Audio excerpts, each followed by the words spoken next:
Welcome, everybody, to the big show. Today, we have a very special guest, broadcasting legend, Jim Kozimor. We also are going to talk about Christian's wedding, his blood pressure, and there's a lot of fun stuff in the news. So that and much, much more coming up on this edition of Service Drive Revolution.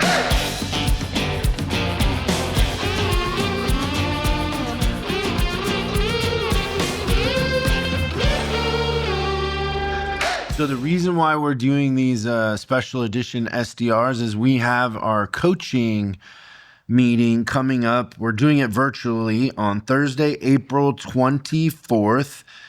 And we wanted to interview the speakers we're going to have on top of the stuff we're going to do internally. But it's a meeting for our coaching clients, on-demand clients, and it's going to be really fun. Yeah, the theme is the art of being extraordinary. Yeah, these speakers are pretty good. It's gonna be quite an event. You won't want to miss it. So we should talk about some of the stuff that people have missed while we've been off. And so you're getting married. You're doing the Vegas shotgun thing. Yeah, Vegas shotgun thing. Quick, no stress, no planning. I wrote a check and it's just done. But he says no stress. But Christian's blood pressure. So this is funny. So I do these LA woo-woo things where I get IV drips. I've had you do them. I actually started getting sick and I had them come and do it for you the other day, right? But you get a bunch of vitamins. Whenever I feel like I'm getting sick or I'm going to travel, I do them because it usually prevents it. And I don't have time to be sick. I can't be sick. We have too much going on. And so when they do those drips, they check your blood pressure, right? And so there was a new company that I was using. They came to the house and they checked my blood pressure and it was 180 over something. It's pretty high, Chris. And she's calling the doctor and she's like, hey, he probably should go to the ER. He's 180 over whatever. And I'm like, I'm not going to the ER. Like, what are you talking about? And she's like, well, no, that's really high. And I don't know. She's using all kinds of crazy. They call it a hypertension episode. Hypertension, the whole thing. Yeah, they love that word, hypertension. And so then she's basically explaining to me that they can't do the drip because that would add, putting liquid into my veins would add more pressure to an already pressurized system. Yeah, makes sense. Like if we used a cooling system in a car as an example, if you put more coolant in there, it would add more pressure. And radiator caps blow off and all that other stuff. Yeah. Yeah. So then I just did my mental mind control meditation, got it down, and we were fine. But it takes me like 5 minutes to do that. But I can fix it with my mind. But that's amazing. What made you want to start doing? So I don't know the backstory to this. I just know that you were checking your blood pressure here at the office, which had never happened before. I didn't even know we had a blood pressure machine here. Is that our machine or your machine? It's our machine. We own here at Chris Collins. I have one at home, but I didn't know we had one at the office. What made you start wanting to check your blood pressure? So I've had blood pressure issues in the past, and it's a little bit runs in the family kind of thing. And I don't know how to really explain it other than when your blood pressure is how you can feel it. Like you could feel that it was out of whack. Yeah, something was a little bit different. I relate to that. Okay. I know what that feels like. Yeah. So sometimes I get bloody noses. Oh yeah, that does happen more than I would expect. You get bloody noses? No, to you. Oh, like it's because you're very healthy, and the bloody nose. When I get a bloody nose, it's usually an indicator of a blood pressure thing. Okay, so I've seen that happen to you a couple of times, but I just kind of started feeling just like my blood pressure was elevated, whatever it was. Whether now, do you know how to take your blood pressure? Is there a reason why you were asking Alex to do it? She offered more than. How did she become aware that it was something? I'm not sure. She just saw me go and get the machine. So for you that don't know Alex, she's from Ukraine. She's white. this day, she was whiter than white. She was translucent. She was translucent because Christian's blood pressure was 225 over something, like over 100 and something. 130 or something like that. Yeah. 225 over 130. And she is freaked out. And so I pull Christian to the side and I go, hey, bro, you need to go to the doctor. Like, you really need to go to the hospital. And you're like, no, it runs in my family. You were saying all this stuff, which doesn't make sense because you knew that it was bad enough to have it checked. So then the next day, she checks it again. Same, it's not going down. Like, this goes on for, I don't know, a couple weeks. Yeah, at the most. And then I was like, you really, I like, the second conversation. What did I say when I had a talk with you? What did I say? Oh, gosh. I went in your office and I closed the door, and what did I say? You're like, hey, you need to take this thing seriously. Like, it doesn't make any sense why you wouldn't take care of this. Yeah, it's a big deal. Like, it's not a joke, it's not funny, and it seems like you're very dismissive is what I think the word that you said to me. Like, you're really dismissive, like you're invincible and it's not going to hurt you. Yeah. And so then I set a doctor's appointment that night. And then what did they put you on? I don't know. Whatever. Yeah. Blood pressure medication. The flip side to this is I won't take that blood pressure medication. Yeah. So, and it's very, I do it through meditation. I won't do it because it makes you feel like you're falling down all the time. Or it made me feel like that. Okay, so I do have that. You know what the doctor told me? No. Squeeze the chair. What?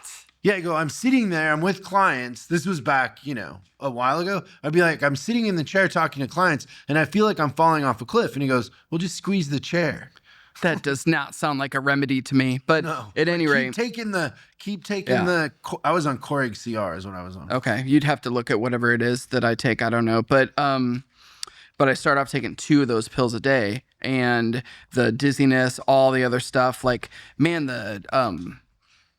how tired you get is insane to me. But what happened is that it went so far that I was going in and I was getting my blood pressure checked, and I ended up going from 220 over 1, whatever it was, down to like an 88 over 60. And then they started to get worried that my blood pressure was too low. I'm like, well, I can't take that much medicine. So then they backed you off. They backed me off to half the dosage. And now you can see why when you're 225 or 130, they might go a little aggressive on the dose. They put the full court defense on. They might be giving you the horse tranquilizer. It was probably not a bad idea, but it regulated really fast. And now, like, I'm pretty regularly like anywhere between 110, 140. You know what they call you? Customer for life. Yeah. So until so I've already taken that like entry level TM class. I just have to go back and finish it. But I love the idea of not taking medicine. It really bothers me. I told you what my doctor said after I got off mine, and he goes, "What did you do?" And I go, "I was doing TM." He goes, "Oh, I've heard about that. Like they were talking about that at a conference, how it fixes blood pressure." And I go, "Oh, well, will you start recommending that to clients?" And he was like, looked at me like I was crazy. He's like, "No." I'm like, yeah, heaven forbid you do a natural remedy. By all means, like, give people the stuff that makes them feel like they Our healthcare industry is in the continuity business. Continuity. It's like it's like ink for printers. Yep. So I don't like being on medicine. I'm doing it now, but I do have to figure out a different way because I just I don't like the way it makes me feel the other way, but I also don't want to have a heart attack. So also, like, what do you want to be on something the rest of your life? No, never, not at all. It's crazy. So it's up to me to fix it. So I would, you haven't thanked me or anything, and that's fine. I don't need to thank you, but I saved your life. Are you sure I haven't thanked you? I saved your life. No, I'm just being funny. You know what's funny? I was worried. Like you kept joking about it. You thought it was funny, and a stroke isn't funny. Well, isn't funny. Yeah, it's true. Me using humor as a defense mechanism is not a big surprise. Well, we have that in common. Yeah, but I would say that like all of it has me thinking about charity and doing good things. So I went to donate. I'll wait. Just that premise is funny. Yeah. So. So it made you think about charity. Yeah, for sure. And it made you want to do good things. I did. I want to do good things. So before that, you wanted to do bad things. So yesterday, I went and I tried to donate blood. And then you get there, and I'm not ever going to do this again because they're like, they ask a ridiculous amount of questions. It's like, well, what type is it? Why do you have so much of it? Why is it in a bucket? Like, I don't get it. Like, why can't they just take the blood? Why is it in a bucket? It's funny. Side job. You know why I don't donate blood? I have before. Actually, why don't you? Because I have the blood of God. Yeah. And if you start giving blood, I did this once in Seattle. They never stop calling you. They're always like, oh, because you got the blood. You got give pure anybody. cocaine is basically what you have. Well, anybody can take my blood, so it's the blood type that you can give to everybody, but I can only get one blood type. But they like that blood, so they call you all the time. There's a kind of cool thing with you and that blood type. Well, I think you do a really good job of trying to not get sick, but that blood's not hurting you at all either. Oh yeah, I didn't get COVID. Yeah, none of that. Yeah, it's a good. I'm lucky. Also, like I have zero plaque.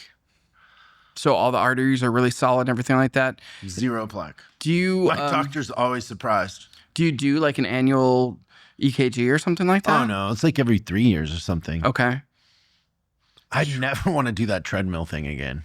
Oh, the echo stress test. Oh, that's pretty serious stuff. worst. And then the way that they push down on you afterwards, it's like you're getting raped after the worst experience of your life. Right. It's nuts. I almost made another joke, Harvey but I Weinstein joke. No, it was like getting raped after jumping on a bike with no seat. But What? You can't say that. No. They're not gonna put this on YouTube. Dang it. Okay, what's in the news? So I really am curious because I know that you've had this topic. You've done a really good job in your past of working with body shops, and you have a great partnership, I think, in terms of like understanding the model where you get in on how a body shop can run really efficiently. But there's really a trend in the industry, and Automotive News is talking about this, is that essentially dealerships that own a body shop, they're starting to sell them off in mass. So a lot of manufacturer franchise dealerships, they got a body shop that's attached to their stores or whatever, especially in a group. I see this pretty regularly, but they're selling off to like the Gerbers and the all the other like big players in the industry because they just don't see it as an opportunity for them to make money.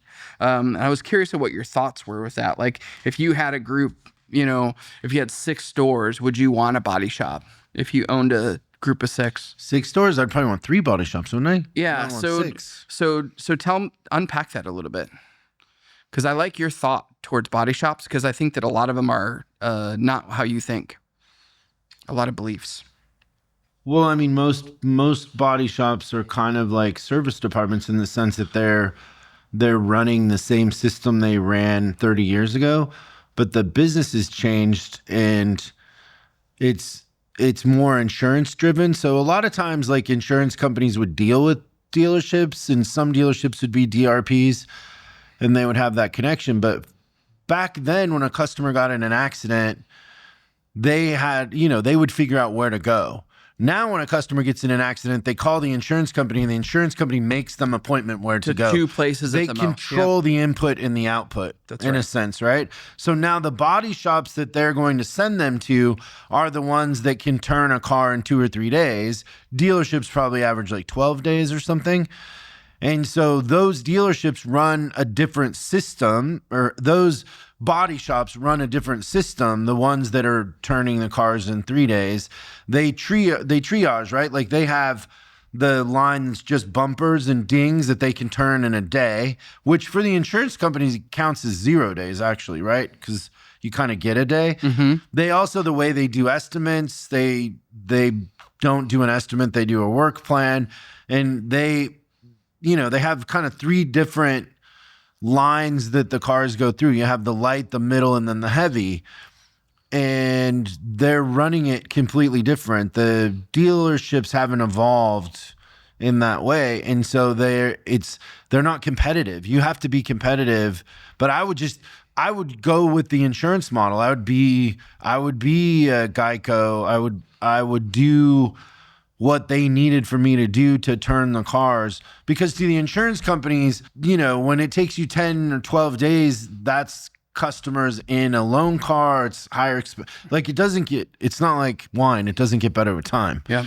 And so I would embrace it 100%. I'd be hiring a manager from one of those places, not the guy that's been around telling me what can and can't be done and all that. Like it's a very systematized thing now.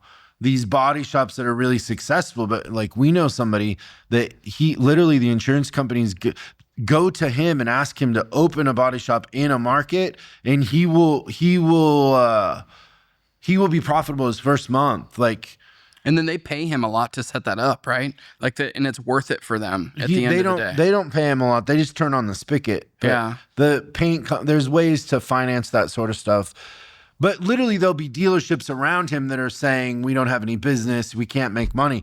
And he just comes right in the back door. He'll have the other thing is he doesn't have to be on a main street. He can be in the back somewhere because the insurance companies are making they're sending the customer. They control the funnel now. It reminds me like if you had a really, really busy shop and you didn't have enough space, who would care like if you're doing stuff at a place 2 blocks down the road because nobody would ever see it? He's not doing the crazy leases on a main street, like none of that. He's in the back. It doesn't make sense because it doesn't change the thing. You know what it reminds me of? But he needs more square footage to do, yeah, because it's an assembly line of sorts, right? Same sort of thing we did in truck, right? With the triage. You triage it up front. Instant inspection is the same way. You triage it up front. Yeah, so that's the thing that I was going to make the connection to is that body shop, if it's run right, is the same as if heavy trucks run right, where we recognize that it's the time that's the problem. Like the enemy is time on a body shop. The enemy is time on heavy truck. And so there might be some opportunity where, like, before you sell your body shop, could you be more efficient? Hey, could you get everything on faster? You want to know another part of the industry that isn't affected by tariffs? What part? Body shop labor. Oh, yeah. Bondo. Bondo made in the USA. So that's the news for today. What is that old joke about the body shop manager praying for snow? Black ice. Oh, yeah. Black ice, because then nobody slows down. Yeah. It's a better repair. Terrible, though, to be praying for people to get in wrecks. Can't be good luck. No, that's karma coming at some point in time. But anyways, should we try to get our guest on the line here? We should.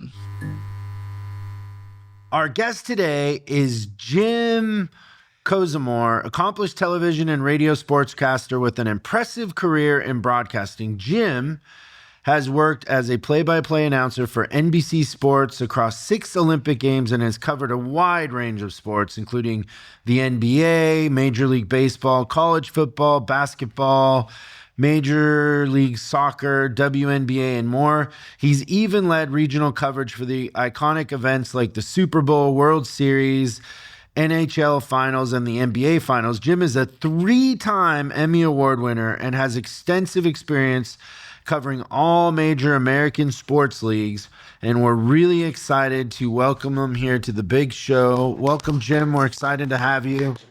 Look at those Emmys behind you. I know. I carry them everywhere. I just came back from lunch with the fellas, and I keep them with me there as well. So they're always very impressed with them. Do you get it? They get you in for a table a little easier. Do you get a seat just for the Emmys, or do you just set them in the middle of the table? That's a great question. So you know how to do follow-ups. Yes, I like to have a seat for each Emmy, therefore giving me a little bit more space at the table. So that was an excellent follow-up. I have to tip the cap to you, my friend. Well, we're really excited to have you speak at our coaching virtual meeting, and we're so glad that you said yes to it. And sure. Just to kind of give you a little perspective, so we're in the automotive industry. And our group is a really, really talented, bunch of service managers, parts managers, directors, but people, that are in the business of people and taking care of customers, the hospitality side of things. And one of the things that we teach them is how to prepare for the day, how to, throw a good shift meeting in the morning, and how to, be intentional about what happens throughout the day. And I'm just kind of curious, like, as a play-by-play announcer, what is your process for preparing for a broadcast? Like, what do you do, your personal system? That's a great place to start. And I think there's some synergy between the type of people you were just explaining and what I did for my career as I was preparing for what I like to do. We have to remember that part of the reason we're in this industry, or that I got into the industry I'm in, is because I love sports. That's the number one thing. I absolutely love it. I don't need to be on a TV camera. I don't need to be behind the microphone. I was blessed enough to have those opportunities, but I love sport. And I would think the same thing for people who are in the automotive industry, right? In some way, shape, or form, they didn't just take that job because, it's just another job. There's something about cars that attracted them.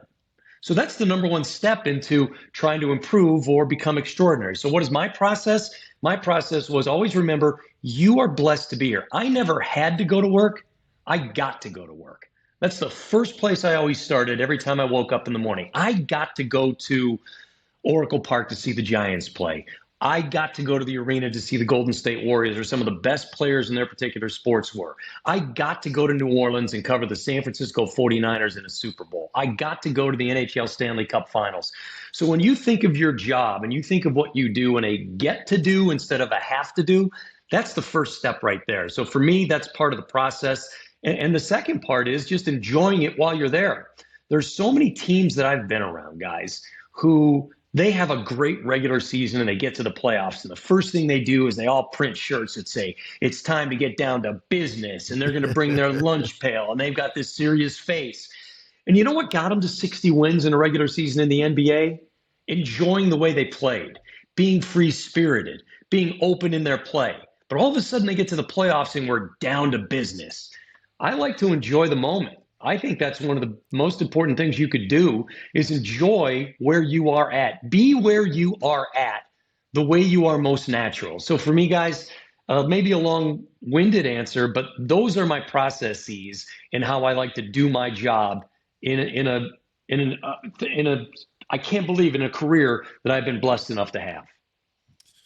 That's great. So how do you adjust your approach to the different sports? Like, calling the WNBA is different than NHL or baseball. Sure. It's all different. How do you adjust from one to the other?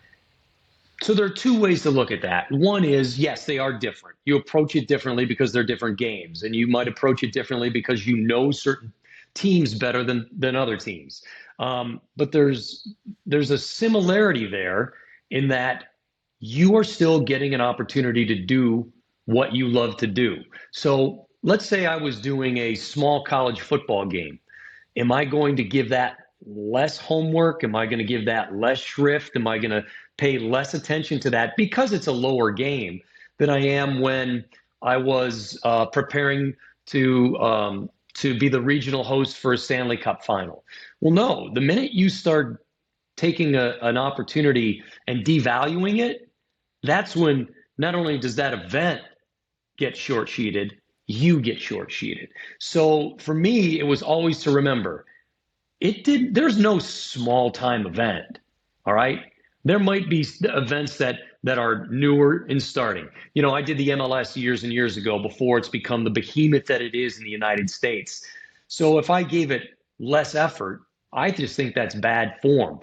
Same thing. There are cynically, sadly, some people who think women's basketball isn't as good to watch. Well, I think that's bad form. So for me, the process is always remembering, no matter the level of play of a game you're going to call, always give it the effort that you will give to the biggest event you will do. Because when you do that, then that opportunity to be extraordinary, that opportunity to do your best and actually shine, it's making others shine around you, right?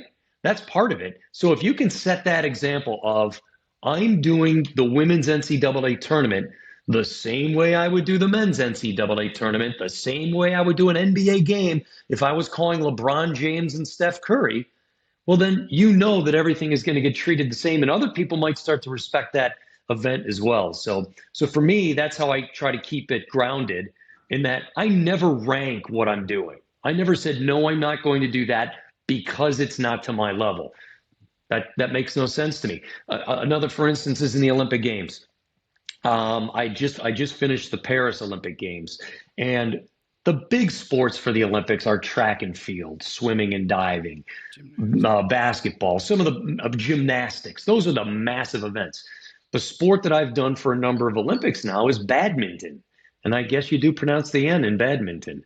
And people would roll their eyes and say, oh, well, you're just doing badminton. You know what? I treat it like it's gymnastics, like it's track and field. I give it my all. And I think at the end of the Olympics, when NBC called and says, hey, we appreciate you doing that. Will you work another event?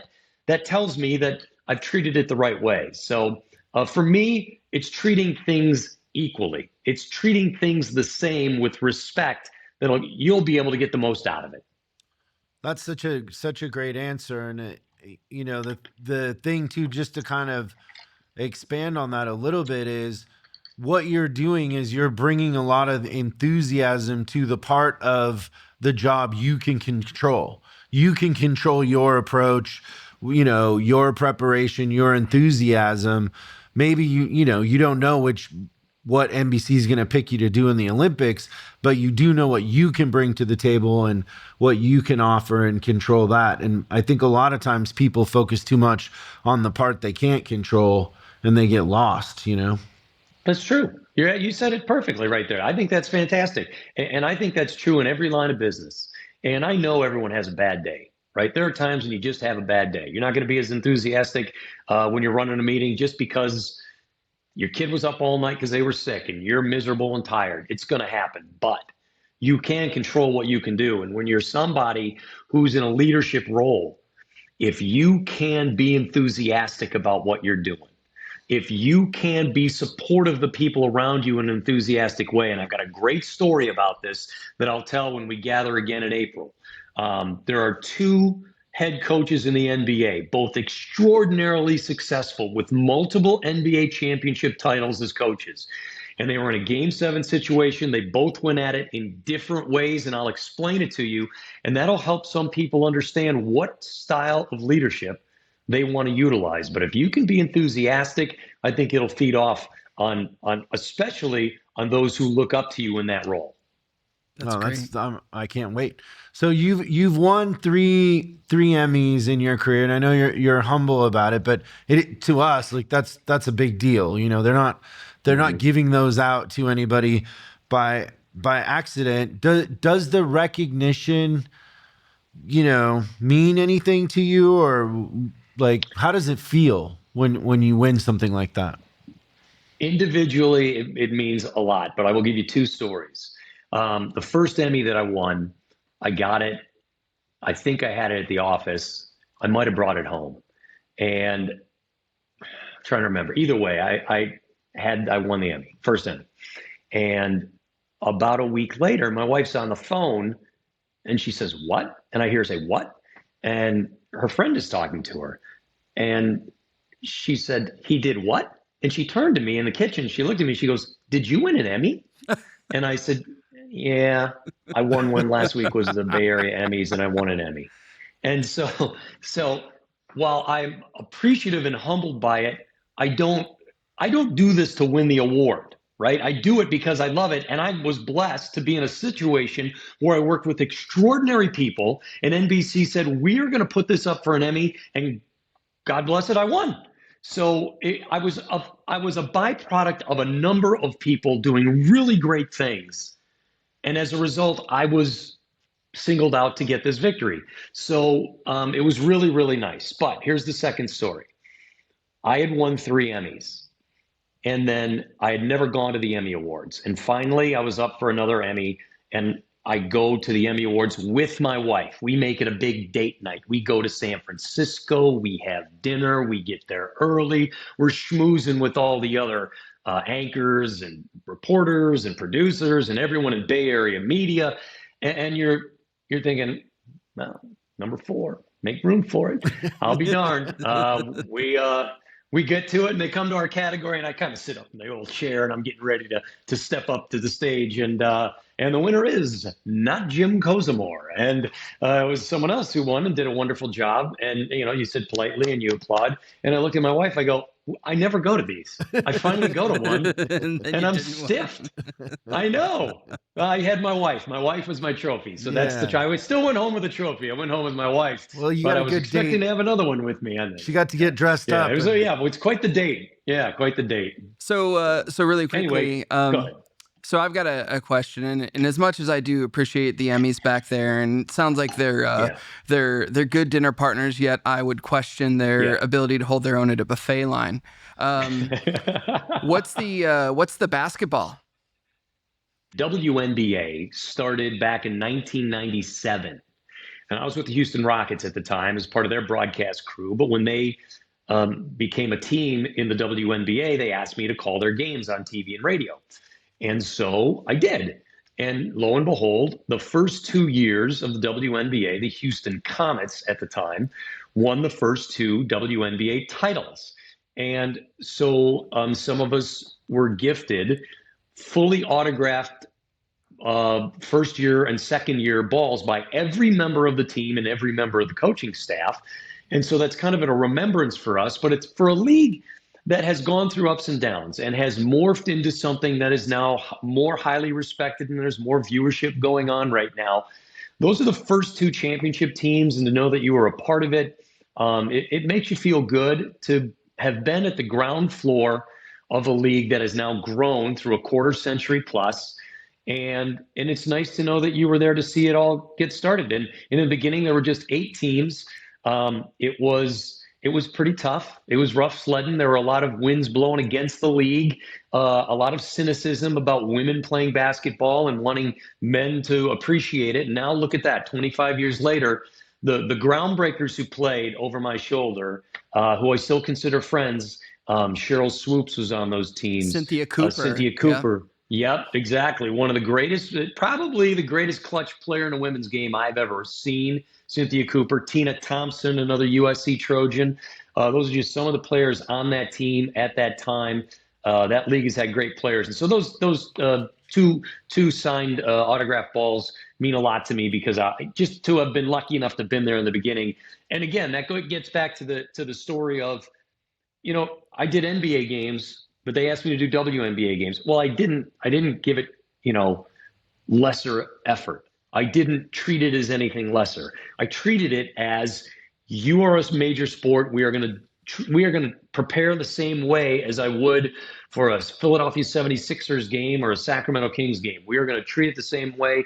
And I think the connection with the audience there was pretty important. So they mean a lot. When you do a broadcast, are you thinking about the end result of what it means to the audience? Does that help with yes, with how you That's broadcast? The reason I got into this. I might even tear up. That's why I got into this. I got into this business because my dad and I, when I was a little kid, I was born in Chicago. We moved to suburban Detroit when I was young.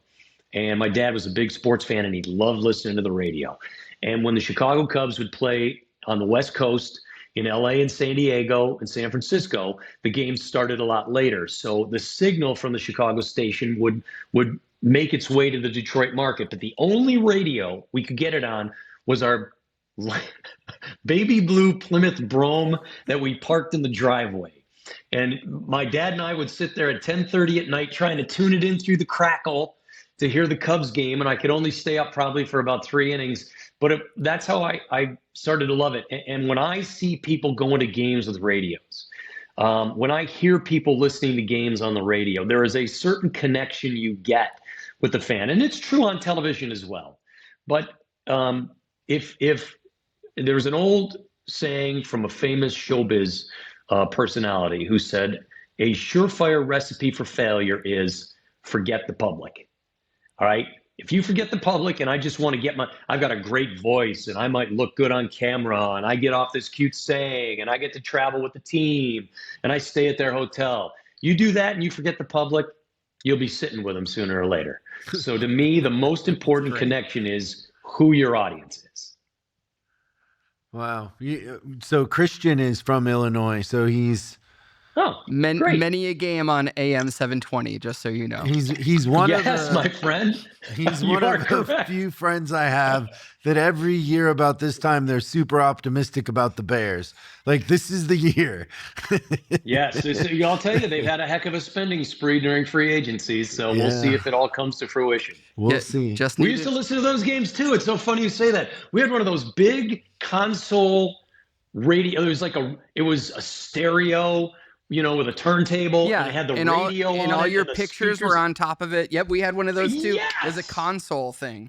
It was the biggest. It was Yes. the most ridiculously big piece of furniture you'd ever Yep. had that had sound coming out of it. But it was awesome, and for some reason we could pick up the Bears games on those things, and it was just so much fun to do. And so those are great memories. Great memories. So are you a Bears fan? So here's the thing about being in sports and being a sportscaster. I grew up a Cubs, Bears, Blackhawks, somewhat of a Bulls fan. But when you get into the industry, you work for so many other teams and entities and leagues and networks that your fandom changes. It doesn't lessen, it just changes. So if I was a Bulls fan, but drawing a paycheck from the Philadelphia 76ers, I didn't want the Bulls to beat the team that was paying me. So you learn to change your fandom. But I would say those are the baseline teams that I cheer for. Now that I've moved out of the Midwest, I was working in California for about a quarter century, and now we've moved to Tennessee. I follow the Tennessee Titans, and I want them to do well. I follow the Tennessee Volunteers. I have a daughter who goes to the University of Tennessee. I want the local teams to do well, so you tend to root for the local teams. But if you were to kind of really chisel down on it, I would say for me the big four were the Bears, Cubs, Blackhawks, and then the Bulls were next. I mean, it's hard to shed that if it's a part of your childhood and your relationship with your dad and all that. Like, that's special. It's funny about my dad. You mentioned my dad. He was successful in business, but his Achilles heel was he was not a great public speaker. He didn't like to do it, and he was from a generation where he didn't get a chance to go to college, so he didn't get a lot of those opportunities, and he rose up the chain in the industry he was in, but he wasn't comfortable speaking. And so I found it quite interesting that his son got into a business where I spoke for a living. So maybe that's the transformation generation to generation. He was successful in his line of work, and there was an area that it didn't work for him, that maybe the next generation was able to do something and kind of, you stack a cake. The next layer of that cake is, hey, this is what this person's going to be able to do. So I'm excited to see what my daughters are going to do when they take that layer of the cake and they make it even better the next layer. Was he surprised that you went into broadcasting? I think at times he wondered, boy, that's a slim margin there, son. That is a slim margin. I remember my senior year in high school, he called me and he said, "Do you have a job yet?" And I said, "No." He goes, "You better get your resumes out." The next day I had 30 demo tapes. And this is back when you used cassettes, demo tapes and resumes in their folders off to the U.S. mail. Boom. I was shipping them off and making phone calls. And my first job in this, knowing that I wanted to be a sportscaster, my first job, I was a country music disc jockey in Silver City, New Mexico. And they changed my name. I was Jim Cozy, was the way they called me, Jim Cozy. And the station I was on was 950 KNFT. And so it was Jim Cozy on the nifty 950. So I had a 5-hour jock shift from 9 in the morning till 2 in the afternoon, Monday through Friday. I did the morning sports on the morning show. So I got in at 7, stayed till 2. On Friday night, I did the high school football game. On Saturday, there was a local college, Western New Mexico State. I did the college football game. And on Sunday, I played the Christian music show. They had this disc, you put it on and you'd play the disc for 2 hours. So I worked 7 days a week and I made a whopping $200 a week at that time. Wow. That's a great labor of love. Yeah. Yep. They let me do sports. So I was going to do this music jock shift 5 hours a day. I knew nothing about country. I knew nothing about being a DJ, but they said, we need a sports guy. So I said, I can do it. And I went and did that for a year. Here's the moves that I've made since I graduated college. Michigan State University. So I go to New Mexico, Connecticut, Virginia, Wisconsin, California, Philadelphia, Chicago, Houston, Sacramento, San Francisco. So Wow. 10 markets in my career. And the last 2 markets, I was in Sacramento for 10 years, 11 years, and San Francisco for another 11. So that's a pretty good run. Yeah, that's incredible. So, kind of looking to the future, is there anything in kind of sports broadcasting or sports events or even the business model that you're excited about? It's always changing. It's morphing, and then there's always that discussion of how do you update something that's been going on pretty much the same way since the 1930s. We've called games the same way since then on the radio and then on television the same way. Now, are there some advancements technologically? Absolutely. Have they been good for the game? Some yes, some you can argue no, but until you try them, you don't know. I am excited about trying new things. And I know a lot of people, within 5 minutes, they have the absolute answer of, no, that's never going to work. That's terrible. Well, let's see. Some of the innovations in the National Football League actually came from the beginnings of the XFL when Vince McMahon owned them 20 years ago, was it? Where they had the camera on the field with a guy holding the camera. Well, you see that now in the National Football League, where they had the cameras on the wire behind the players as the play was going on. That came from the XFL. Well, everyone laughed at it with the XFL, and now it's an essential part of the game because they're trying to kind of shoot the game in a way that young boys and girls, men and women, play video games. When they play Madden, they want to shoot that game the way Madden is played for these younger viewers, so that they can appreciate it or maybe understand it in a way that they're used to watching the game. So I'm excited about what they can do technologically, and I'm excited about trying it. Not everything's going to work, but maybe it leads to something else. I think that's a valuable lesson in the art of being extraordinary also. Unless you try something, Elon Musk there's a strong opinions about him. I'm not getting into any political statement here, but he sent a rocket off at one point, and that rocket went up and it crashed. And he goes, that's one of the greatest things that could have happened. And everyone's like, what a failure, what a failure. He said, no, we learned so much in that, what we thought was right for that rocket, and it wasn't. We learned more in a failure than we would ever have learned if that rocket had gone off and done exactly what we wanted to do. And I've heard coaches tell me that same thing. Pete Carrill, old college basketball coach from Princeton, said he learns more in a loss. You learn more about your team in a loss than you do in a 5-game win streak. So I'm excited about the technological advancements in our industry as long as you do them. And I'm also excited about trying to broadcast the games differently. What if we put 2 fans in the booth, one a fan of Team A and one a fan of Team B, and they had good personalities, and it was a fun view, like we were sitting at our favorite pub watching our favorite teams, and we were jostling about whether or not you like the Cubs or the Sox, or whether or not you like the Rams or the 49ers, or whoever it happened to be. I think there's a space for that in the industry. So those are just some of the things I'm interested in. I thought you were going to say, and give him gloves and let him fight. Let him go. Let him go. Exactly. That's a good one. I like it. Let him go at it. Do you remember during the pandemic when they did the NBA lockdown and they had them all in one place? They very much shot that like a video game because they didn't have an audience. They had the cardboard people. The rail too, though. They had, what do you call that with the dolly?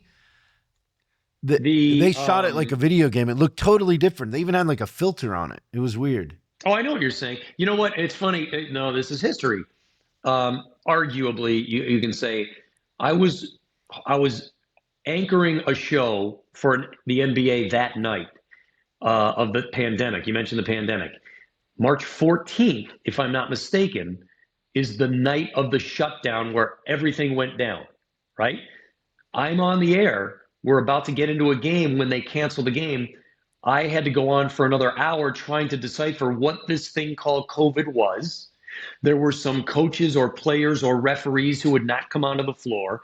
We were trying to gain information. That was the last live televised broadcast until they went to that format where they played in Orlando, where everyone was down into one centralized location. And you're right, they had to shoot it in a different way, which again was experimental. Yeah. And maybe from that, they were able to do things to their game now. So you try to always take an opportunity, make something an opportunity, and those were as adverse the conditions as you could ever have hoped. But the production was incredible. Like they because they had more cameras. It was mind blowing. I thought. The thing about that is, so a typical game has X amount of cameras. In the playoffs, they want more cameras, which means they kind of have to ask fans to take different seats, and that can get a little bit like this between longtime season ticket holders and the network who pays a lot of money to have a camera right there. But in that circumstance, you have a great eye for this. In that circumstance, they didn't have to worry about fans. No, so they could try and test new camera angles. What could work? What couldn't work? Could I have a camera running alongside the sideline? You could do those things because there weren't fans. So great eye on your part. Remember too, they like had those cameras on the side tables where the refs were walking, like they were trying to shoot it like a video game, but also a reality show. You were there, right? There was more of that too. Yeah, no, it was great. It was a really cool. It was a really cool, advancement in production, because when you take away the constraint of the audience, it's like, oh, well, you can put cameras anywhere and they can move. Yep. And remember, if you want to be extraordinary, you have got to continue to move forward. You have got to experiment. And it doesn't mean every experiment is going to succeed, but from it, maybe something else will, or maybe it will be the right thing for you. And I would guarantee it, if you were to talk to the network personnel, but also the league broadcast side, they would tell you that there were some very important things that they learned from that experience in the bubble, as they called it, down in Orlando. And I would say too, just being a sports fan, the production on the Olympics that NBC does, what is it like being a part of that? Like that is massive. It is massive. Maybe the best to cover all of those sports and keep that consistency in production cannot be an easy task.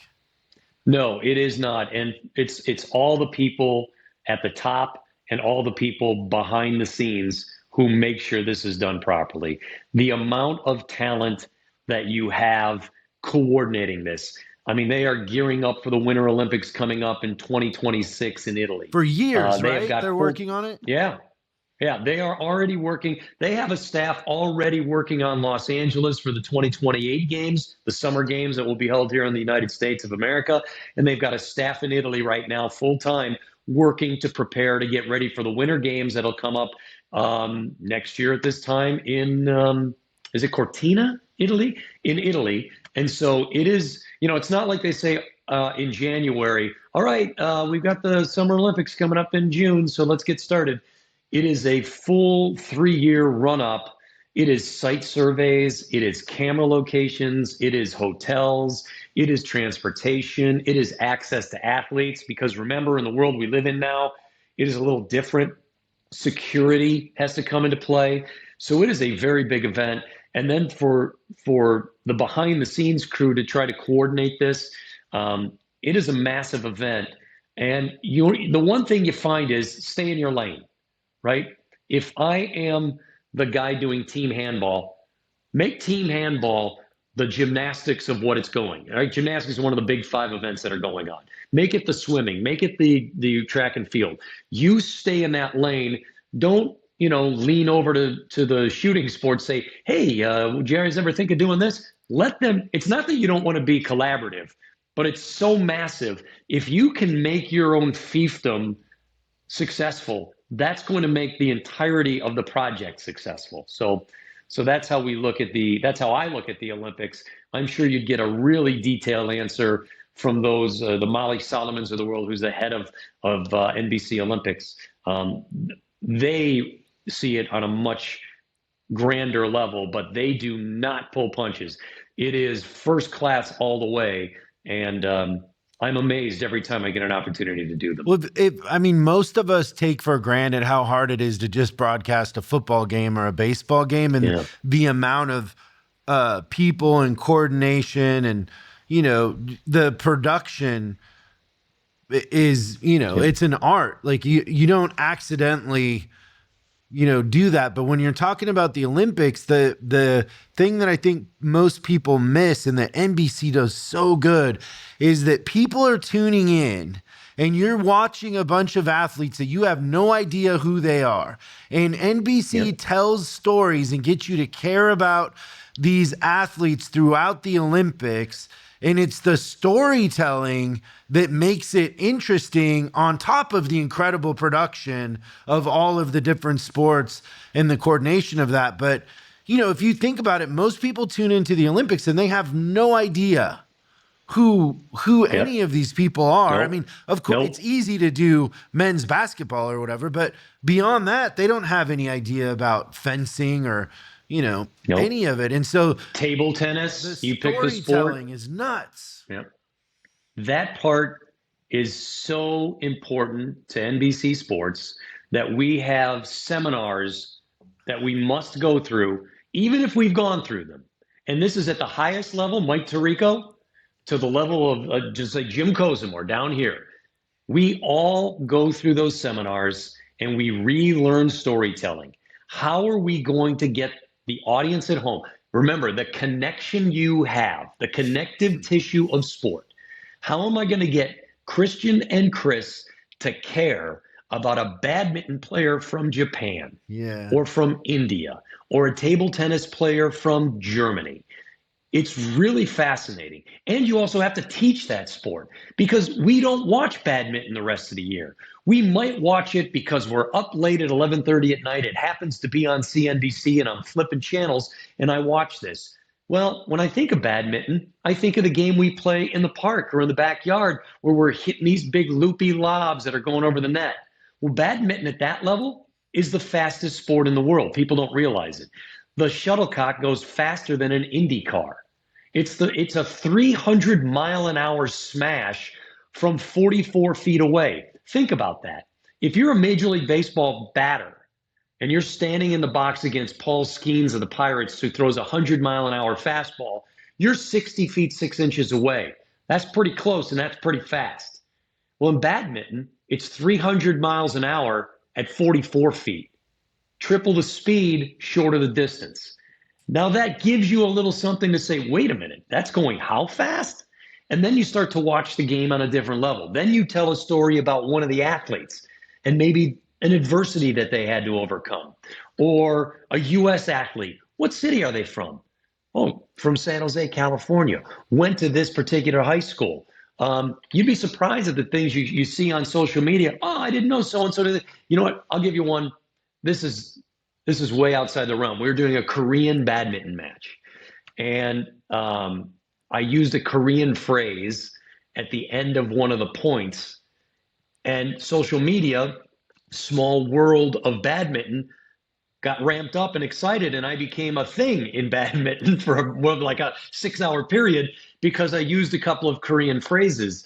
And it was kind of neat, but it was unique for those Korean badminton fans in America to hear an American announcer say "konche pache" or what was the other phrase I used? There was another phrase I used in Korean because I'm a fan of 17, the K-pop band, guys. How about that? I'm a fan of theirs. Are you really? So, yeah. I've been to a couple of concerts. I went to one in Los Angeles. That was a good one. Went to one in Atlanta and up in Toronto. My daughters love them. I have 3 daughters, and my daughters love them. So you want to connect with your kids. And so you started listening to some K-pop. And so that's what I did. But isn't it, Christian, isn't it interesting that NBC is making everybody go through and recap storytelling? And just think the whole thing is these people are coming to the broadcast and they got to keep them. They got to educate them on a sport they don't know about in an interesting way. They got to get them interested in the personalities, the actual players on a human level, so they stay there and follow them and want to see they want to see them progress through.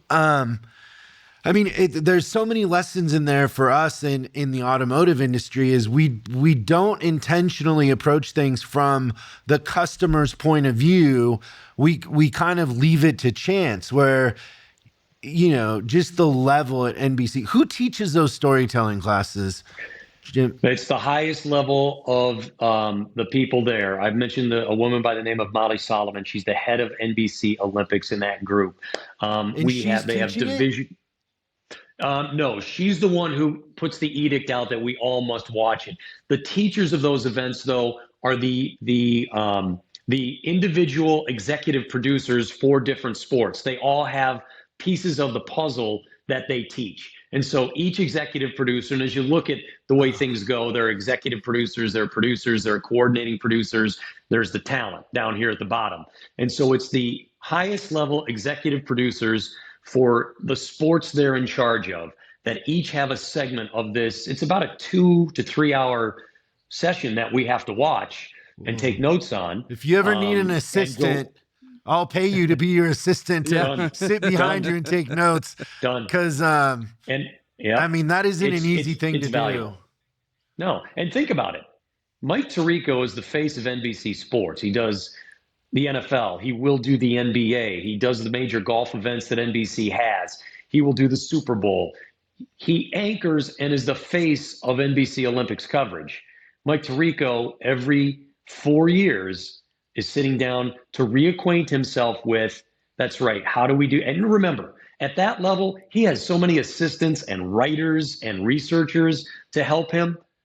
But he sits down and watches that because he wants to make sure he's extraordinary, right? You don't get the job and then say, I got the job, I can just do what I want. You get the job and you continue to try to be extraordinary. And those are the steps, the little things that become big things that keep you as an audience member. We all go through them, and it's such a good, it's part of being extraordinary. Yeah. It's part of being extraordinary. Can I put it in a sports parlance with you? Greatest three-point shooter in NBA history is Steph Curry. Steph Curry walks out onto the court every night. There's a game. Every night. He doesn't grab a ball and go to the three-point line and start shooting threes. He goes right under the basket. He's 2 feet in front of it, and he's getting his touch. Then he steps back to the dotted circle in front of the free throw line. Now he's 10 feet away, and he's getting his touch. Now he's at the foul line. Now he's at the top of the key. Now he goes to the three-point line.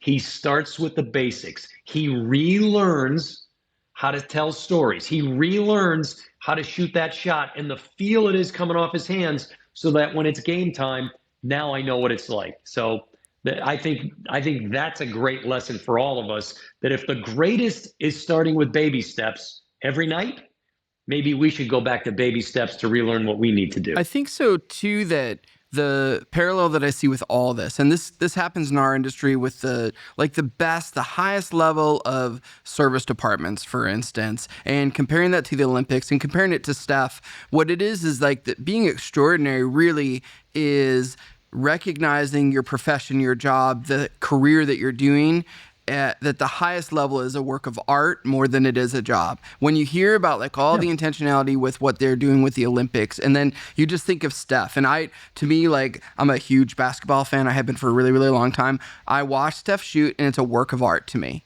It is amazing how often the guy shoots and it barely hits the net. It's a symphony. It's amazing. But I think the lesson here is that you really have to embrace what you're doing as an art form more than a job. Well, and the consistency, when you tune into NBC with the Olympics, it's just consistent. And the same thing when Steph steps on the court, he's consistent in his practice. He's consistent in his performance, and it all is work, and it's the basics. It's storytelling. It's 3-point shooting. It's all of that, and it's work. It doesn't happen by accident. Nope. You're right. That's the thing. It is work. Now, it's joyful work. If you're working in the career you wanted, if you love automobiles and you love the idea of being around cars and parts and matching the right things, I'll tell you, you should have some joy in what you're doing then, right? Because you get the chance to be around these things that you love. I know a lot of people who they are car aficionados. They love them. But you know what? They work in another industry. They don't get to be around cars all the time. It's their hobby. You get to work in your hobby. You ought to be joyful about that. And it is an art form. It's not, I checked the box, I did this. I did it right. I did it the right way. I cared about it. And that also pays off to the customer, right? So for our payoff, it's the connection to the audience. My payoff is that audience member maybe tweets something nice, maybe thinks to himself, I didn't know that. Or, hey, that's neat. I can kind of root for that player. Because when I'm calling a game where Korea is taking on India, I got to find something that connects them for a U.S. audience, right? Yeah. So let's try to find whatever that is. On the surface, that doesn't seem that exciting. It does not. But that's the job, right? That's the joy. Do the homework. And I was doing. Where's the group ABBA from? Where are they from? Sweden, I believe. Sweden. It's either Sweden right. or Switzerland. Yeah. So I was doing curling during the Winter Olympics. One of the participants on the Swedish women's team was from the same town one of the members of ABBA was from. And I was able to work in an ABBA song into the call of whatever I was doing. And it was like, it got like a little laugh and it got a little buzz and it was kind of cool. But those are the things that, if there are a lot of people who might look like me and be my age who are fans of ABBA, and all of a sudden they're like, hey, Sweden's got a player from the same town that so-and-so from ABBA's from. So all of a sudden they've now in a Sweden versus Germany match that I have no attachment to, I kind of like ABBA. All right, I'm going to go for you, Sweden. Let's go, Sweden. It gives you something to chew on. Yeah. That's great. Well, so the theme of our event coming up is the art of being extraordinary. We're so excited that you have agreed to speak and talk to our group, Jim. We really appreciate it. And just one final question that I'm curious about. So Sure. The men's Olympic basketball finals, did you watch it live? When Steph put on the clinic, or were you working? I did not get to say, that's a great question. You're working the Olympics, you're working your event. Remember I said, Stay locked in your lane. There are things that I'm hearing from friends and family. Oh, that was such an amazing run by so-and-so. Oh, what a comeback by Team USA. And I'm sitting there thinking, I would have loved to have seen it. I'm in the heart of the Olympics here, but you know what? My mind is set right here. So I did not get a chance to see it. I had to wait until later to see that event happen, to see him go crazy. It was amazing. Man. So I watched it live and I was like, because it was in Paris and you could tell that there was a home field angle to the refs. And there was a point there where they called a foul on us, and you're like, foul? It wasn't a foul within a mile of, the refs started to try to kind of turn the game, and I was like, oh, it's gonna go the other way. And I'd never seen anything like what Steph did. That was insane. And then I remember when my fiance came home, I pulled it up and made her watch it. And even the second time, it like gave me chills. It was such an incredible display of mind control, clutch playing, just elevating in a situation where everything's stacked against you. And there's just certain people that can just elevate, it's an incredible thing to watch and very inspiring. It's superhuman. Yeah. Like it feels like Steph was a superhero during that thing. It was almost not real. But sports can do that for us. Yeah, that's right. Sports does that for us. It's the connective tissue for many people who normally would have nothing in common. Sports can do that. And it's the extraordinary characters like Steph and others that make us come together and love what they do. It's incredible. We appreciate it, Jim. We can't wait until the meeting, and you'll love our group. They're really fun. Lots of great, talented. They'll be very interactive, and you'll have a good time. So thank you very much. Looking forward to it. We will see you very soon. I'm honored that you'd have me on, guys. Thanks very much. I'm looking forward to April, and we'll see you then. Thanks, Jim. That was great. That was awesome. Thanks so much for watching this episode of Service Job Revolution. We're uploading new stuff every day, so make sure you subscribe and click the bell icon so you don't miss out. If you have a question you'd like us to answer on the show, call 8333-ASK-SDR and we'll answer your question on the show. That's 8333-ASK-SDR. For special deals on our books and training, head over to offers.chriscollinsinc.com. Now that's offers.chriscollinsinc.com. I'm Chris Collins, and I'll see you in the next video.